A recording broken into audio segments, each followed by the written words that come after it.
Be ready. 10 seconds to go.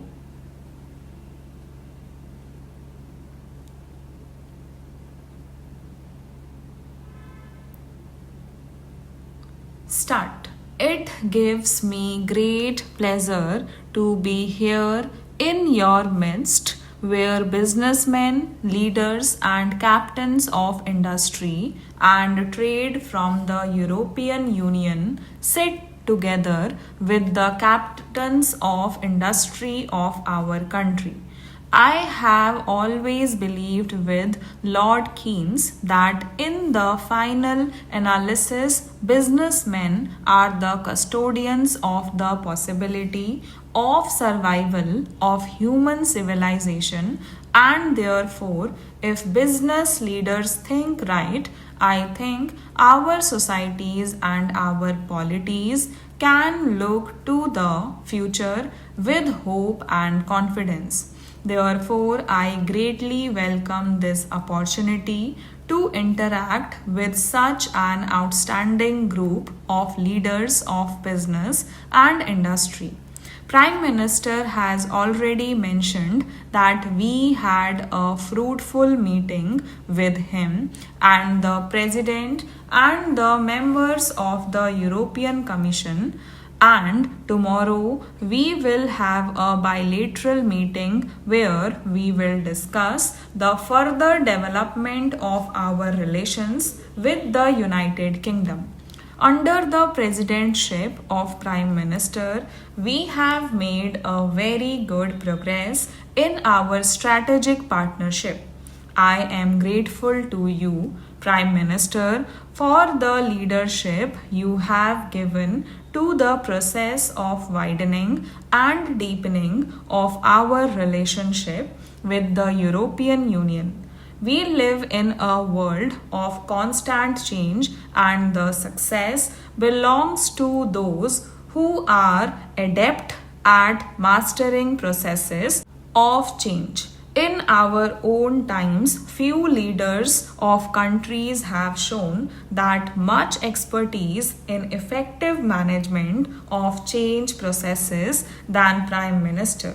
Therefore, what he has told you this afternoon, I think I heartily agree.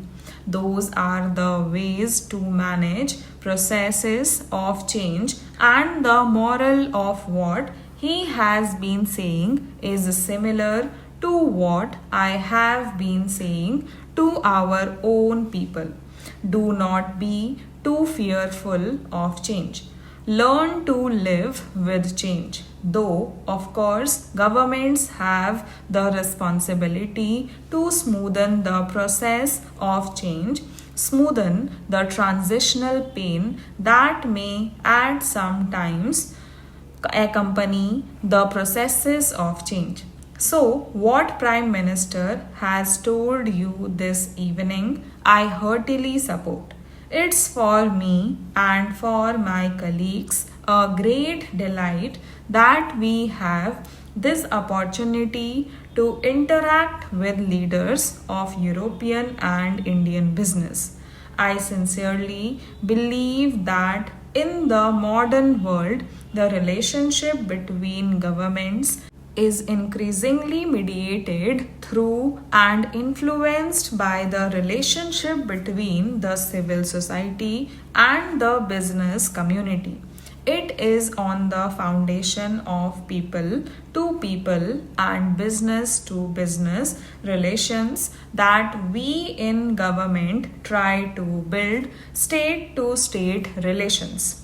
India and the EU have deep and abiding ties comprising political, cultural, social, and economic relations. We are the largest democracies of the world.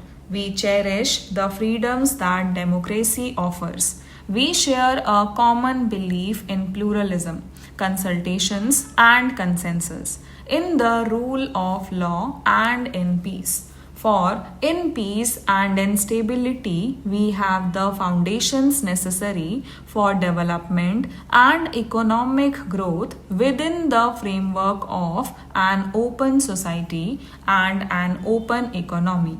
The terrorist attacks on July 7 this year in London are an unfortunate affirmation of our view that terrorism, by whatever name, can have no place in a civilized society. I am emphasizing this in this business summit because one of the aims of terrorism is to cause economic instability all round. I hope that as India and EU join hands today to strengthen our economic ties, one aspect of those ties must be to ensure peace in our lands. We need each other's strong support in that endeavor. We meet here today at a time when the Indian economy is once again on an upward growth path. For 2 years in a row, we have had upwards of 7% growth in our national income. This year, we expect to repeat that performance. I am convinced that we will sustain this rate of growth, perhaps even improve upon it in the next few years. This has the potential of transforming our economy in many ways. It is now possible as never before for us to visualize an India without poverty, without disease, and without scourge of extreme deprivation. There is an air of optimism, and as a believer in the ideas of Lord Keynes, I am convinced that positive expectations have a way of yielding positive outcomes. The process of economic reforms initiated by us in the early 90s has yielded rich dividends in many ways.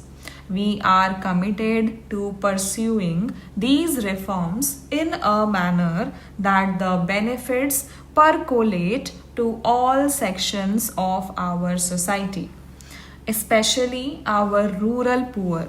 I have often said that we must walk on two legs, pursuing greater efficiency and simultaneously pursuing greater equity in the working of the economy.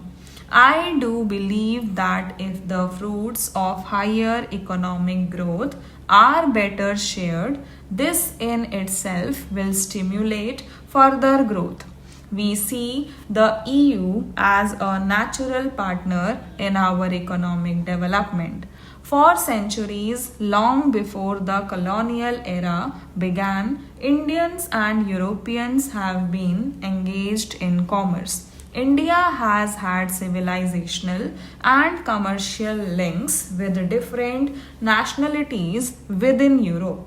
We must build on those links by renewing the economic, social, and cultural basis of our relationship.